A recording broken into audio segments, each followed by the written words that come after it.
and we do not intend to cause havoc or cause any violence.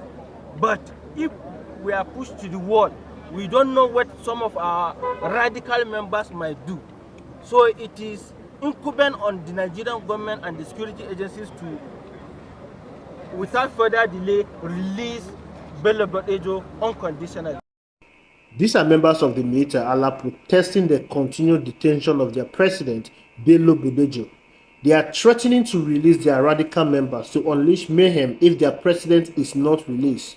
Before we talk about this group, let's dive into why the president of Miyetti Allah, who enjoys so much immunity from President Muhammadu Buhari, was arrested.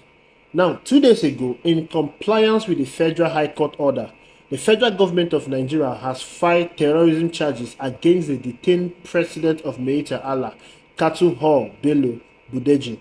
In the terrorism charges dated March 12, Bodejo was accused of undermining the national security of Nigeria by establishing and arming an ethnic militia group without authorization.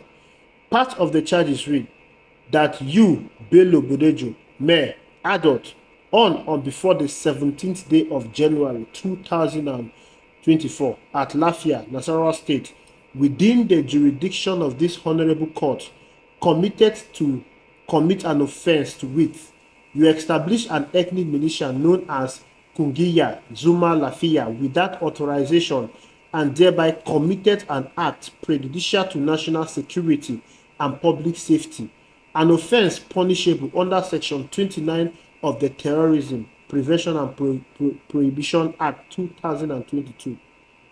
Bodejo was arrested on January 23 at the Miyetti Allah's office in Karo local government area of Nasarawa State over the alleged unveiling and arming of vigilante group. The Attorney General of the Federation, Lateef Fagbemi San, filed a motion ex parte on February 5 seeking to remand Bodejo pending the conclusion of the investigation by DIA and his arraignment in court. Justice Inan Eden Ekwo of the Federal High Court in Abuja had, upon the ex parte application, ordered that Bodejo be remanded for 15 days. An expiration of the 15 days on February 22, the judge gave the federal government 7 days to file a charge against Bodejo.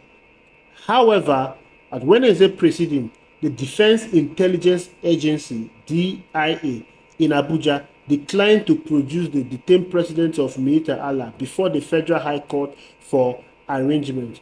Following the absence of the detainee in court, Justice Ekwo asked the counsel to the federal government, Y.A. Imana, if charges had been filed against Bodejo.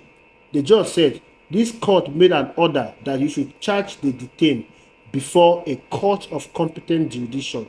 Where is the evidence that you filed the charges before this court? The government lawyer, however, explained that the charges was filed yesterday, but the judge wondered why the charge was not before him. At the point, Bodejo's counsel, Mohammed Sherif, informed the court that he had filed an application seeking his client's unconditional release from the Defense Intelligence Agency's custody. The counsel pleaded with the court to hear the bail application of his client.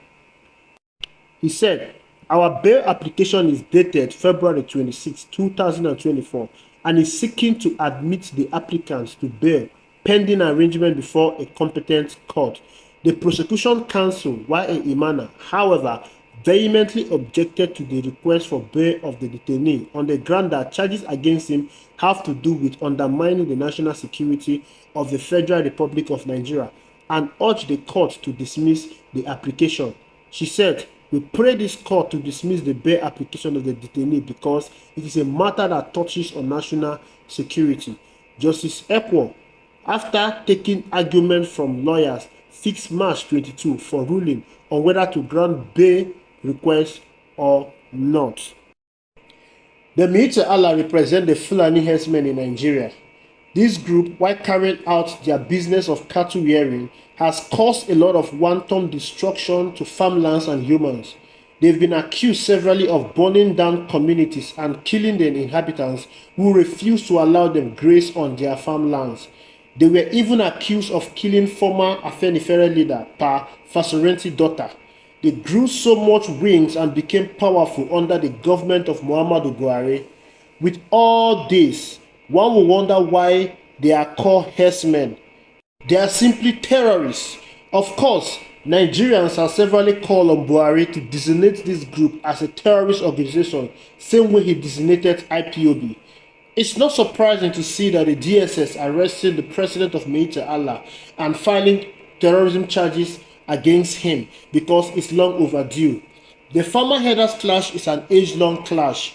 In order to solve the crisis, former President Muhammadu Buhari instituted Ruga, asking state governors to allocate land for the Fulani herdsmen. This was met with vehement resistance. It's surprising to see Tinubu making the same demand. Tinubu is simply blaming state governors for the herder farmers clash. These are businessmen. A full-grown cow will cost like 500,000 if I'm not mistaken. Why can't they purchase land for their business? Why must people be forced to give away their land, some of them essential land, to people doing their legitimate business just for peace to reign? These guys should be treated for who they are. Terrorists. Of course, that is who they are. Herders don't carry gun. Herders don't destroy people's farmland and kill those who challenge them. This is what these herdsmen in Nigeria have been doing. Tinubu to ensure that this menace is stopped. Treat them as criminals. The current food inflation in this country is caused by insecurity and activities of these herders. Farmers can no longer go to the farm. The remaining ones who manage to go to the farm are forced to pay security levies to terrorists who have taken over their farmland. In developed countries, cattle are reared in ranches. Rearing cattle in ranches is better than the nomadic rearing we have in Nigeria. Back to the Miyetti Allah president that was arrested by the DSS. Now, they have not taken this man to court. He is in detention. The security forces should stop leveling trump-up charges against an individual.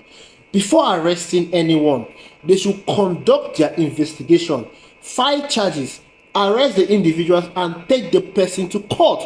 That is how it's done in civilized country. The court will determine whether to accept the charges or throw the charges away based on evidence presented to them. It is wrong to detain someone who has not been found guilty by a court of competent jurisdiction. The security forces is not a court of law. This was the same thing they did against Nnamdi Kanu.